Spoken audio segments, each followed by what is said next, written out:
सभी को नमस्कार। मैं मनोज सुराजी और हम आपकी बात उठा रहे हैं और लोकतंत्र की बात कर रहे हैं और राजनीति में भूचाल की बात कर रहे हैं। आज ये राजनीति में भूचाल की 5वीं वीडियो है। तो आज की वीडियो बड़ी ही जबरदस्त होने वाली है, देखिए। और बहुत सारी हम बात करेंगे, लेकिन उससे पहले आपको इन्फॉर्मेशन दे दूं, सूचना दे दूं, या फिर कहें कि कुछ लोग इसे न्यूज कहते हैं, मैं इसे न्यूज नहीं कहता। मैं इसे कहता हूं कि आपके एक्शन का रिएक्शन, आपकी क्रिया की प्रतिक्रिया। सरकार में क्या हो रहा है ये बताऊंगा और ये बताने के बाद हम अपनी वीडियो शुरू करेंगे। और जो लोग वीडियो देख रहे हैं उनका बहुत बहुत शुक्रिया, क्योंकि ये वीडियो थोड़ी अलग हटके हो रही है। लेकिन हाँ, याद रखना है, हमारा एक ही हथियार है, नोटा। नोटा को दबाना है और हमें पेंशनर को जिताना है, पेंशनर के मुद्दे को जिताना है। तो चलिए शुरू करते हैं।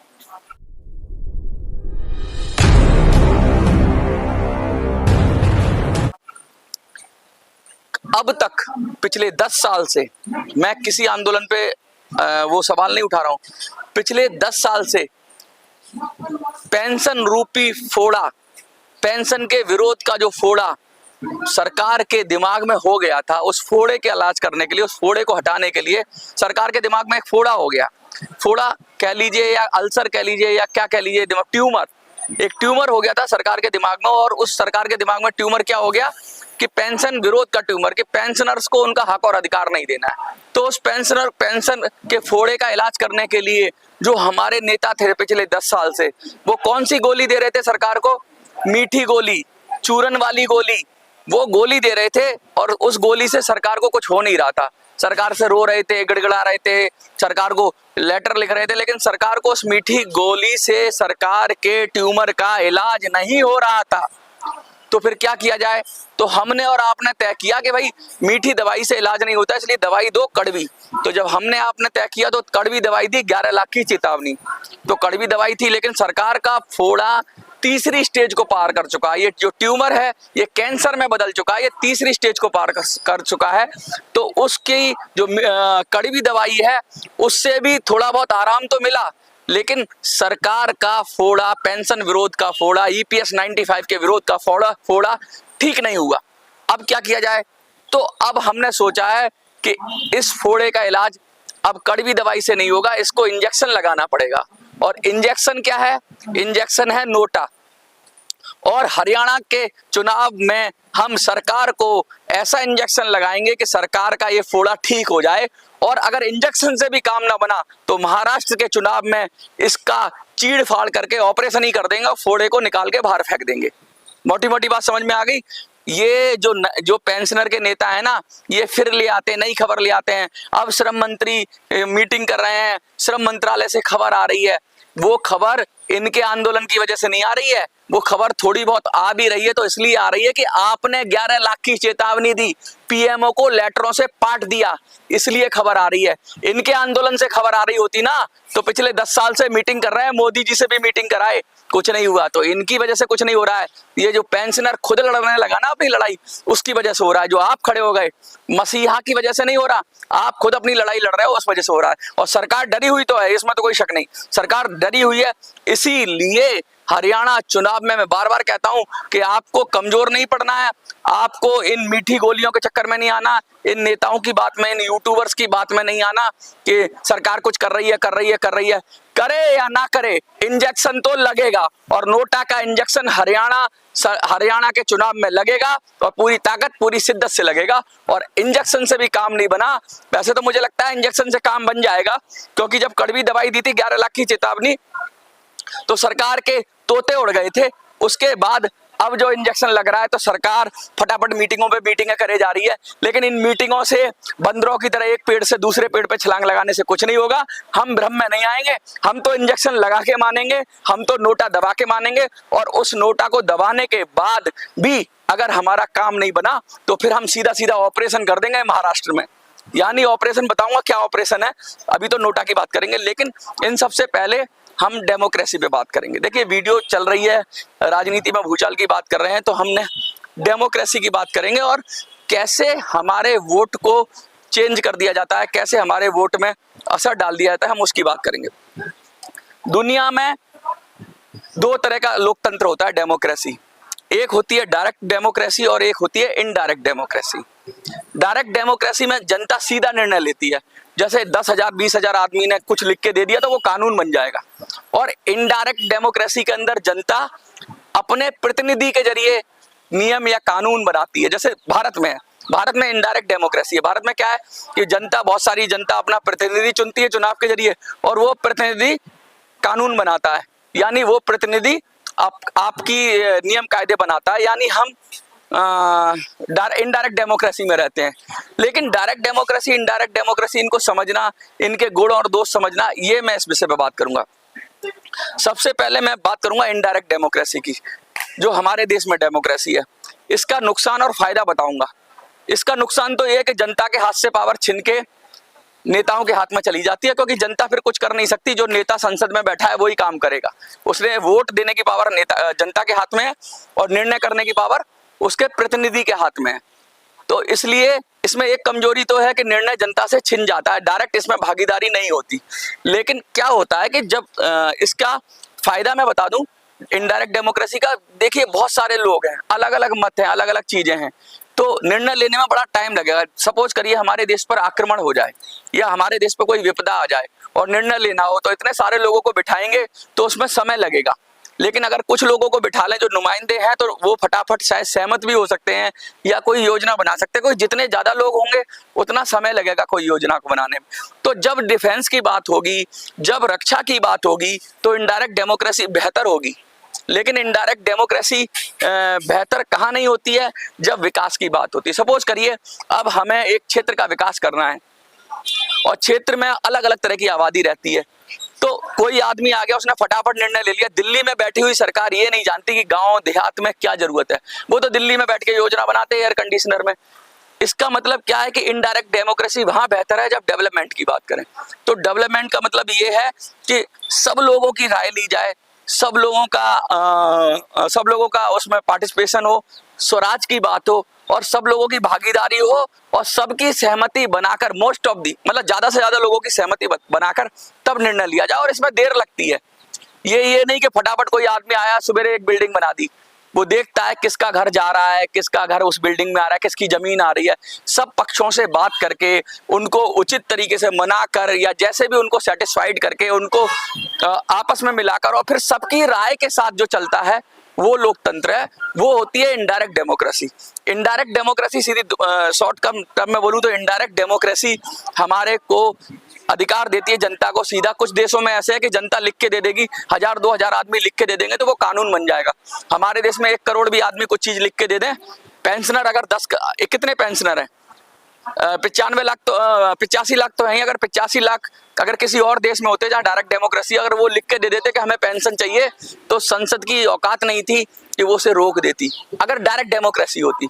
लेकिन ये सांसद लिख के देंगे तभी बिल पास होगा। यानी कि अब ये डायरेक्ट डेमोक्रेसी नहीं है, इनडायरेक्ट डेमोक्रेसी है। यानी ये 85 लाख लोग कितना भी चीख लें, चिल्ला लें, इनको इनका हक और अधिकार नहीं मिलेगा। क्यों? क्योंकि यहाँ पर इनडायरेक्ट डेमोक्रेसी है। तो मैंने दोनों डेमोक्रेसीज के फायदे और नुकसान बता दिए। अब मैं ये बात क्यों कर रहा हूं? मैं इसलिए कह रहा हूं कि हमको इनडायरेक्ट डेमोक्रेसी और डायरेक्ट डेमोक्रेसी के जो फायदे हैं उनको मिलाकर कुछ ऐसा हाइब्रिड सिस्टम बनाना पड़ेगा जो कि इसमें हमारे देश को रिप्रेजेंट करे। यानी जब हमारे देश पे कोई मुसीबत आए तो हम इनडायरेक्टली भी काम कर पाए, हम डिसीजन ले पाए, जैसे कि सेंट्रलाइज्ड डिसीजन हो जाए हमारा। लेकिन जब हमें विकास की बात हो तो हम इनडायरेक्ट हो जाएं, यानी हम डायरेक्ट हो जाएं, यानी कि हम एक एक आदमी से बात करें, ज्यादा से ज्यादा लोगों से बात करें और उसका डेवलपमेंट करें। तो ये डायरेक्ट और इनडायरेक्ट डेमोक्रेसी है। अभी हमारा पूरा देश चल रहा है वो नेताओं के भरोसे चल रहा है, यानी इनडायरेक्ट डेमोक्रेसी पे। तो जो डायरेक्ट डेमोक्रेसी है वो नहीं है। इसीलिए यहाँ जंतर मंतर पर धरना प्रदर्शन होते हैं, लाखों लोग आते हैं, मुद्दे लेके आते हैं, लेकिन वो 225 लोग, 250 लोग या 272 लोग जो पास कर देंगे, अगर किसी को कहते हैं बहुमत से पास कर दें किसी बिल को, वो लोग उन लोगों की नहीं सुनते। क्यों नहीं सुनते? क्योंकि वो लोग डायरेक्ट डेमोक्रेसी में है। तो यही मैंने बताया डायरेक्ट डेमोक्रेसी और इनडायरेक्ट डेमोक्रेसी के अंदर। देखिए मैं ये क्यों बता रहा हूं, क्योंकि हमारे देश को ना तो डायरेक्ट डेमोक्रेसी चाहिए ना इनडायरेक्ट डेमोक्रेसी चाहिए। हमारे देश को इन दोनों के बीच का कुछ जस्ट चाहिए। कहते हैं ना गीता में क्या लिखा है? गीता में लिखा है समभाव। ना इस पलड़े में बैठना है ना उस पलड़े में बैठना है, ना नेगेटिव होना है ना पॉजिटिव होना है। ऐसा रास्ता निकालना है जिसमें दोनों चीजों के गुण आ जाए। न्यूट्रल अप्रोच चाहिए हमें। और न्यूट्रल अप्रोच कब मिलेगी? न्यूट्रल अप्रोच तब मिलेगी जब हम इन पुरानी दकियानूसी चीजों को छोड़ेंगे कि हम यूरोपियन आए तो वो ज्यादा बहुत नॉलेजेबल थे, या फिर और विदेशी ज्ञान आया। जो हमारा अपनी जड़ें थी, जो हमारा अपना ज्ञान था, जो हमारा अपना सिस्टम था, जो हमारा स्वदेशी सिस्टम था, या जो हमारी गुण थे, उनको याद करना है और बाहर से भी सीखना है। मैं ये नहीं कह रहा कि विदेश से नहीं सीखना, उनसे भी सीखना है, लेकिन हमें अपनी जड़ों तक पहुंचना पड़ेगा। क्यों? हम इतने हजारों साल तक बहुत सारी सभ्यताएं मिट गई, लेकिन हम सस्टेन करते रहे। क्यों सस्टेन करते रहे? कि हमारा सिस्टम इंडिपेंडेंट था, हमारा सिस्टम नेचुरल था। अभी जो गवर्नमेंट का सिस्टम चल रहा है वो सारा आर्टिफिशियल चल रहा है, यानी कि थोपा हुआ सिस्टम चल रहा है।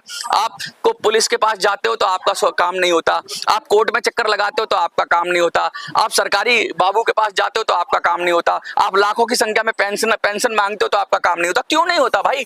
लोग भी हैं, डिमांड भी है, मुद्दा भी है, तो ये सुनते क्यों नहीं है? क्योंकि ये सब लोग इस सिस्टम के अंदर चोर उचक्के ही बढ़ रहे हैं आगे। उनको मतलब नहीं है, उनको सिर्फ अपने से मतलब है और जनता को लड़ाने से मतलब है।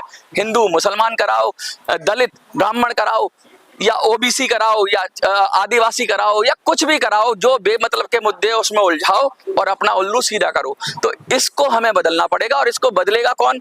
इसको बदलेंगे हम और आप। ये नेता लोग नहीं बदलेंगे, और हम और आप इस सिस्टम में जिंदा नहीं रह सकते। क्योंकि इस सिस्टम के अंदर वही बढ़ता है जो चापलूस होता है, चमचा होता है, या पैसे, धनबली, बाहुबली, ऐसे गुण होंगे वही भरेगा। कोई अच्छा आदमी, ईमानदार आदमी कभी भी इस सिस्टम के अंदर ग्रो नहीं करेगा। तो इस सिस्टम के अंदर हमें क्या बदलाव करना होगा, व्यवस्था क्या बदलनी होगी, उसके विषय में अभी मैं आज तो नहीं बात करूंगा, लेकिन मैं सिस्टम की बात बता रहा हूं। मैंने आपको डायरेक्ट डेमोक्रेसी बताई, मैंने आपको इनडायरेक्ट डेमोक्रेसी बताई, मैंने दुनिया का सिस्टम बताया, और हमने हमारी अप्रोच क्या होती है हमने ये बताया। लेकिन इससे पहले हम वोट की बात करेंगे। देखिए, हमारे देश में हमने एक आरटीआई लगाई और हमने चुनाव आयोग से पूछा कि हमारे वोट की वैल्यू क्या है। तो चुनाव आयोग ने मना कर दिया कि हम नहीं बता सकते कि आपके वोट की वैल्यू क्या है। मतलब समझ रहे हो हमने क्यों? अच्छा, ये प्रश्न क्यों आया कि वोट की वैल्यू मतलब किसी वोट की तो वैल्यू होगी। सपोज करिए देश के अंदर 70% वोट की वैल्यू जीरो कर देती है ये चुनाव आयोग। कैसे कर देती है मैं बताता हूं आपको। एक विधानसभा के अंदर 4 प्रत्याशी लड़े और एक को मिले 20,000 वोट और बाकी सबको उससे कम मिले 20,000 से, तो 20,000 वाला जीत गया। बाकी जो 80,000 वोट बटे या इधर उधर पड़े या नहीं पड़े वो सब जीरो। उन सबके वोट की उन्होंने डाला वोट, कास्ट किया वोट, किसी और उम्मीदवार को वोट किया, उन सबको ये हरा देगा ये पॉलिटिकल सिस्टम, और उनके वोट की वैल्यू जीरो कर देगा। भाई हमने अपने वोट की, हमारे वोट, हमने तो वोट दिया ना किसी को जिताने के लिए, तुमने कैसे हरा दिया? अगर मैं वोट कर रहा हूं किसी को, अपने उम्मीदवार को चुनने के लिए, तो चुनाव आयोग उस वोट को जीरो क्यों करता है? जीरो करने से मतलब मेरा समझ रहे हो, इस देश के अंदर मोदी सरकार 33% के लगभग पड़े हुए मतों पर बन गई और बाकी जो 67% था उसे हराया गया है। अगर मोटी मोटी उसमें देखें तो 67% लोगों ने इस मोदी सरकार को नहीं चुना। हर सरकार के साथ ऐसा ही है। चाहे जवाहरलाल नेहरू की सरकार थी, वो भी 50% तक मुझे लगता है शायद पहुंची हो। कोई भी सरकार देश की अब तक देश के आधे लोगों का भी समर्थन लेकर सरकार नहीं बनी है। तो सरकार कैसे बन जाती है जब देश के आधे से भी कम लोगों का समर्थन ना? क्यों बन जाती है? क्योंकि ये सिस्टम गड़बड़ है। इस सिस्टम में सिलेक्टिव अप्रोच है। हम बात करेंगे आज सिलेक्टिव अप्रोच की और कलेक्टिव अप्रोच की। सिलेक्टिव अप्रोच को हम बात कर लेते हैं, फिर मैं अगला वीडियो, देखिए वीडियो काफी बड़ा होता है मेरा, आज मैं दो पॉइंट और मैं आपसे डिस्कस करूंगा। हमने डेमोक्रेसी डिस्कस की, हमने सिस्टम डिस्कस किया कि वोट की वैल्यू क्या है, और वोट की वैल्यू चुनाव आयोग क्यों जीरो करता है, किसी को हराता क्यों है, एक वोट से किसी को जिता देता है, किसी को हरा देता है। इसको किसने अधिकार दिया कि जनता के वोटों को फेंक देना या जीरो कर देना? तभी तो ये वोट की वैल्यू नहीं बताता। इसका मतलब इसमें कुछ खेल है। लेकिन इन सब चीजों को जानने के साथ साथ मैं आपको एक चीज और बताऊंगा। देखिए, बहुत ही मैं अभी आपको उपाय नहीं बता रहा हूं, मैं आपको प्रॉब्लम बता रहा हूं सिस्टम की, और मैं उपाय बताऊंगा कि ये सब इतनी सारी चीजें बता रहा हूं तो इससे क्या समझे हम। मोटा मोटा ये समझे कि देश में, एक तो हम आज की वीडियो से ये समझेंगे कि देश में ना तो डायरेक्ट डेमोक्रेसी चाहिए ना इनडायरेक्ट डेमोक्रेसी चाहिए, बीच का रास्ता चाहिए। देश में वोट की वैल्यू जीरो नहीं होनी चाहिए। वोट की वैल्यू जीरो होने का मतलब समझते हो कि जिस तरह से हरा दिया जाता है, किसी को हराए ना, पहला दूसरा नंबर ऐसे इस तरह से रखें कि भाई तू फर्स्ट है वो सेकंड है। बताऊंगा कैसे होगा ये, इसका भी सॉल्यूशन बताऊंगा। और तीसरी बात हम जो कहने वाले हैं कि देश में सिलेक्टिव अप्रोच चल रही है। सिलेक्टिव अप्रोच का मतलब है कि बहुत सारे लोगों में से एक को चुनना। जैसे 4 कैंडिडेट खड़े हैं तो हम एक को चुन लेते हैं, बाकी को हम फेंक देते हैं। हमें कलेक्टिव अप्रोच की जरूरत है। कलेक्टिव अप्रोच यानी ज्यादा से ज्यादा लोगों की भागीदारी, यानी कि कभी कभी कहते हैं इसको सत्ता का विकेंद्रीकरण भी कहते हैं। तो मैं पहले सिलेक्टिव अप्रोच बताता हूँ कैसे सिलेक्टिव अप्रोच है। देखिए, आप एक विधानसभा का चुनाव लेते हैं, उसमें 4 या 5 या 10 या 20 कैंडिडेट खड़े होते हैं, तो उसमें से हम एक निकालते हैं, बाकी सबको फेंक देते हैं। यानी कि हमने एक निकाला, वो एक सबका प्यारा नहीं था, वो एक सबका प्रिय नहीं था, वो मुश्किल से 20% लोगों का प्रिय था। जो एक आदमी निकला ना, वो 20% लोगों का प्रिय था। यानी हमने 80% वोटों को या 70% वोटों को फेंक दिया। किसी को 20 से ज्यादा भी मिल सकते हैं, 25%, 30%, क्योंकि आधे तो वोट पड़ते ही नहीं है। जो नहीं पढ़ते उनका तो मत नहीं आया, जो पढ़ता है उसमें से भी जिसको सबसे ज्यादा मिल जाते हैं वही जीत जाता है। तो वो एक सबका प्यारा नहीं है। यानी हमने बहुत सारे वोटों को जो उसको पसंद, जिससे उनका कोई मतलब नहीं है, वो लीडर निकाला है। वो लीडर नहीं है, वो उस ग्रुप का लीडर है जिसने उसे वोट किया, बाकी किसी का वो लीडर नहीं है। जिन्होंने उसे वोट नहीं दिया उनका भी लीडर नहीं है, और जिन्होंने वोट ही नहीं दिया उनका भी लीडर नहीं है। तो कहने का मतलब ये है कि पहली बार तो हमने सिलेक्शन किया यहाँ पर, फिर क्या करते हैं हम विधानसभा में हमने अपना एमएलए भेजा या एमपी भेजा हमने लोकसभा में, तो हमने क्या किया, सारे लोगों को मिलकर इकट्ठा कर कर जिताकर भेजा। सपोज करिए आपने बीजेपी के भी जिताकर भेजे और कांग्रेस के भी जिताकर भेजे, तो विधानसभा या लोकसभा में क्या होता है, फिर से सिलेक्टिव अप्रोच आती है। उसमें से आधे तो हम फेंक देते हैं कि तू विपक्ष बन जा, उनको कोई पावर नहीं है, वो सिर्फ चिल्लाएंगे। यानी हमने जीते हुए को फिर हराया। पहले हमने हराया अपनी जनता में से 70% वोटर्स को, जिनके उम्मीदवार को। फिर हमने क्या करा कि जो जीत के पहुंच गए संसद में या विधानसभा में, उनमें से भी आधों को विपक्ष बना दिया। अरे भाई, क्यों बनाया विपक्ष? जनता ने तो सबको जिता के भेजा था, तो सबकी सरकार होनी चाहिए थी, लेकिन आधों को हमने फेंक दिया और आधों को हमने ले लिया। यानी फिर से हमने लोगों को उसमें से डिस्क्लूड किया, इंक्लूड नहीं किया, डिस्क्लूड किया। अब उसके बाद भी अगर एमपी रह गए या एमएलए रह गए, तो उसमें से भी एमएलए के पास कोई पावर नहीं होती। ऑफिस ऑफ प्रॉफिट एक नियम होता है, आपको पता होना चाहिए। ऑफिस ऑफ प्रॉफिट का मतलब है कि एमएलए कुछ भी किसी भी कागज पे हस्ताक्षर कर नहीं सकता, सिर्फ मंत्री कर सकता है। तो फिर वो सारे एमएलए बेकार हैं, चाहे वो बीजेपी के हों चाहे वो कांग्रेस के हों। वो सिर्फ हाजी की नौकरी नाजी का घर। वो विधानसभा में लोकसभा में व्हिप पे काम करते हैं। व्हिप जारी हो गई, हाँ जी आज हमने ये प्रस्ताव लाए हैं, टेबल बजा दो और प्रस्ताव पारित कर दो। उनका कोई लेना देना नहीं है, वो सिर्फ एक डमी है लोकतंत्र दिखाने के लिए। ना तो वो अपनी राय दे सकते हैं, सत्ता के विरुद्ध होगी, कुछ नहीं दे सकते। वो सिर्फ व्हिप के जरिए सिर्फ वोट कर सकते हैं, तो बाकी वो भी बेकार है। कौन बचे? अब मंत्री बचे।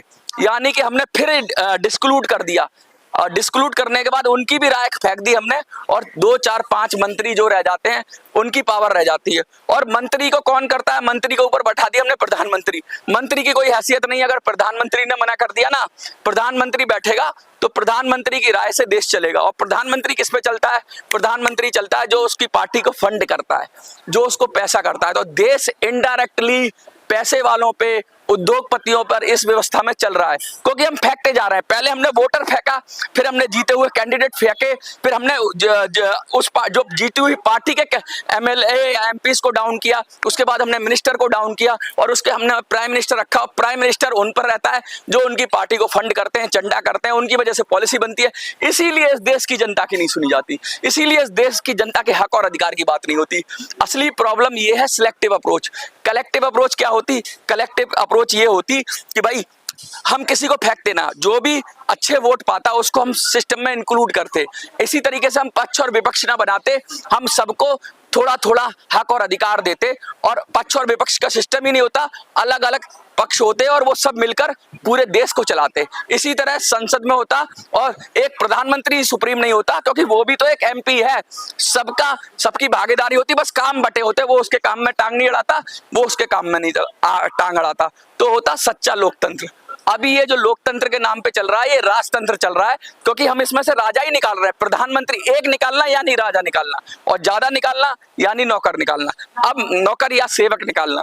अब मैं बात करूंगा ये कैसे होगा, इसमें कैसे आमूल चूल परिवर्तन कैसे होगा। हम कहते तो लोकतंत्र है, जनता का राज, लेकिन जनता को झूठ बोलते हैं, जनता को फेंकते चले जाते हैं। पहले उनके वोट की वैल्यू को जीरो करते हैं, फिर हम उनके जीते हुए कैंडिडेट को विपक्ष में बैठाकर जीरो करते हैं, फिर हम जीते हुए एमपीज को सत्ता पक्ष को जीरो करते हैं, फिर हम मंत्रियों को जीरो करते हैं, बाद में प्रधानमंत्री बनाते हैं उसको भी जीरो कर देते हैं, और उद्योगपतियों के या चंदा देने वालों के हाथों वो खेलने लगता है, कभी कभी विदेशी शक्तियों के हाथों भी खेलने लगता है। तो ये देश का सिस्टम है, इस सिस्टम से विकास नहीं होगा, इस सिस्टम से विनाश ही होगा। तो फिर करेंगे कैसे हम, इसमें परिवर्तन करेंगे कैसे, मैं बताऊंगा आपको हम इसमें कैसे परिवर्तन करेंगे। लेकिन अभी आपको याद रखना है कि हरियाणा चुनाव के अंदर नोटा दबाना है और नोटा का इंजेक्शन लगाना है। सरकार को अब इंजेक्शन लगाने की जरूरत है, और इंजेक्शन से भी नहीं मानी तो अगली बार ऑपरेशन ही कर देंगे इसका, और महाराष्ट्र में इसका हो जाएगा ऑपरेशन, और ऐसा तंगड़ा वाला ऑपरेशन होगा कि पेंशन का ट्यूमर निकल के गायब हो जाएगा, या फिर सरकार ही गायब हो जाएगी। मुझे तो ऐसा लगता है कहीं सरकार ही ना गायब हो जाए। आपको क्या लगता है? आज मैंने डायरेक्ट डेमोक्रेसी पे बात की, इनडायरेक्ट डेमोक्रेसी पे बात की, वोट की वैल्यू बताई, कलेक्टिव अप्रोच बताई और सिलेक्टिव अप्रोच बताई। इस देश को सिलेक्टिव अप्रोच की जरूरत है, इस देश को कलेक्टिव अप्रोच की जरूरत नहीं है। मोटी मोटी बात समझ लो, एक प्लेट में केला, सेब, संतरा, बहुत सारी चीजें रखी हुई हो और आपको एक फल चूज करना है, तो क्या करोगे? क्या केला सबको रिप्रेजेंट करेगा? क्या सेब सबको रिप्रेजेंट करेगा? नहीं करेगा। हमें उन सबको अगर सही दिशा में बोलना है तो उन सबकी चाट बनानी पड़ेगी। थोड़ा केला डालना पड़ेगा, थोड़ा सेब डालना पड़ेगा, थोड़ा कुछ और डालना पड़ेगा, आम डालना पड़ेगा।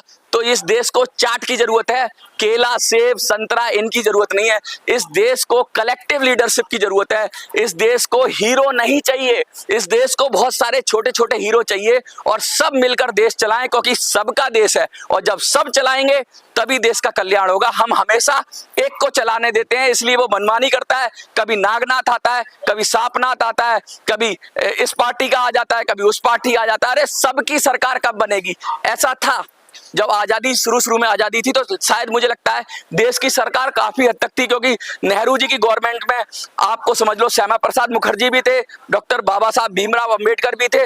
तो उस समय शायद कह सकते हो कि जब आजादी मिली तो शायद कुछ हद तक देश की सरकार थी, क्योंकि हर तरह के लोग उस सरकार में शामिल थे।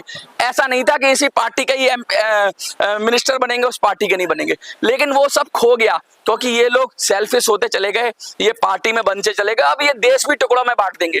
पार्टीबाजी इतनी हो गई कि एक पार्टी वाला दूसरी पार्टी की सुनना नहीं चाहता, और एक दूर से ही कहते हैं, अच्छा तू आरएसएस का है, अच्छा तू आरएसएस का है तो अछूत हो गया, अच्छा तू मायावती का है तो तू अछूत हो गया, अच्छा तू कांग्रेस का है तो तू देशद्रोही हो गया, तू बीजेपी का है तो तू देशद्रोही हो गया। ये चल रहा है इस देश के अंदर। अरे सब इस देश के नागरिक हैं, सब मिलकर कब चलाएंगे? ये सब मिलकर तब चलाएंगे जब ये सिस्टम को पलटा जाएगा, और सिस्टम को पलटने का वायरस है मेरे पास, बताऊंगा।